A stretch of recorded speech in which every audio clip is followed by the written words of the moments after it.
በነጩን ነፍስ የተዘጋጀ ባልና ሚስቶች ተጋብተዋል፣ ልጆች ወልደዋል፣ በትዳር ከብረዋል። ግን በቁርባን ራሳቸውን ከፍ አላደረጉም። የሞት ቀጠሮ እየቀረባቸው ነው። እነሱ ግን ለክርስቶስ የተስማማ ሕይወት መኖር አልቻሉ። እግዚአብሔር ቤታችን ተቀምጦ አንድም ቀን አይተነው አናውቅም። ሰው ቤቱ ያለውን አምላኩን የሚያይበት መንገድ በመሰብሰብ ነው። ስለዚህ የክርስቶስ መሆን ያስፈልጋል። ስጋን ከነክፉ መሻቱ መስቀል፣ እኩያት ፍትወታትን ማስወገድ፣ ጥላቻን ማራቅ፣ ሞትን ማራቅ። ስመዚአከ ይስማ ሞት ወይ ደንግጥ ወቀላያት ይሰጠቃ ወከይሲ ይትቀየር ይላል። ስምህን ሰምቶ ሞት ይደንግጥ፣ ቀላያት ይሰንጠቁ፣ ከይሲ ይሸነፍ። የማንን ስም ሰምቶ ንገሩኝ እስኪ? የእግዚአብሔርን ስም። የእግዚአብሔር ስም ፍቅር ነው፣ ጥላቻ ይደነግጣል። የእግዚአብሔር ስም ሰላም ነው፣ ረብሻ ይደነግጣል። የእግዚአብሔር ስም ሕይወት ነው፣ ሞት ይደነግጣል። አያችሁ፣ የእግዚአብሔር ስም ብርሃን ነው፣ ጨለማ ይደነግጣል። እግዚአብሔር ጠጋኝ ነው፣ እግዚአብሔር ፈዋሽ ነው፣ እግዚአብሔር ሕይወት ነው። በመንገድ የሚመራ በሕይወት የሚቀድስ በኑሮ የሚባርክ በጎጆ የሚያስተካክል በሁሉ ነገር እግዚአብሔር ሕይወት ነው።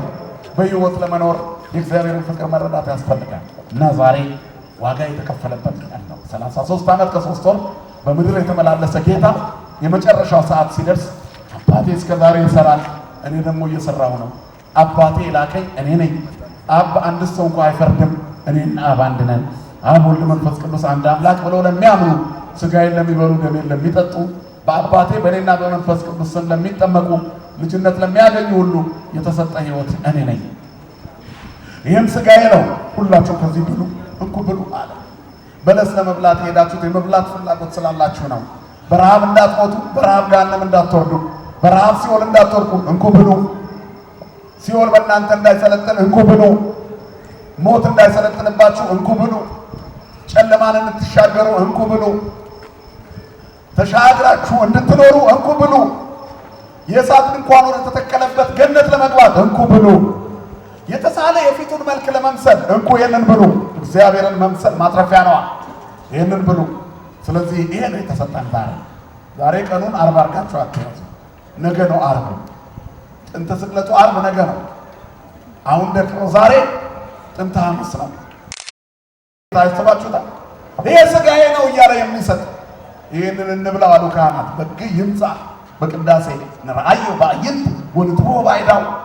ይሄ በግ ዓርብ የታረደው ሐሙስ ነገ ታረዳለሁ ብሉኝ እያለ የተናገረው ነፍሱን አሳልፎ ስለ ፍቅር የሰጠው በግ ይምጣል በዓይኖቻችን እንድናየው። ወንትቦ ባይዳው በእጆቻችን እንፈትተው እንረዳዋል። ይደመር ስጋው ምስለ ዝንቱ ህብስት ከዚህ ህብስት ጋር ስጋው አንድ ይሁን። ወደሙኒ ይትቃው ምስለ ዝንቱ ጽዋ በዚህ ጽዋ ላይ ደሙ አብሮ ይቀዳ። ከዚህ በኋላ ወይኑ ደም ይሁን ህብስቱ ስጋ ይሁን ብሉኝ ብሏልና ቆርሶ ህብስቱን ቅዳሴ ሰርቶ ስርዓት ሰጠን። ቤተ ክርስቲያን ይህንን እየሰራች ልጆቿን ታጠግባለች። በትክክለኛው መንገድ ክርስቶስን የተቀበለች ተዋህዶ ናት። ነፍሱን ስለ ወዳጆቹ ስለኛ አሳልፎ የሰጠውን ክርስቶስ ስጋውን እየቆረሰች እያበላች በፍቅር የምታኖር ተዋህዶ ናት። ብዙ ክርስቶሳውያን መቅደሶች አሉ። ይሄኛው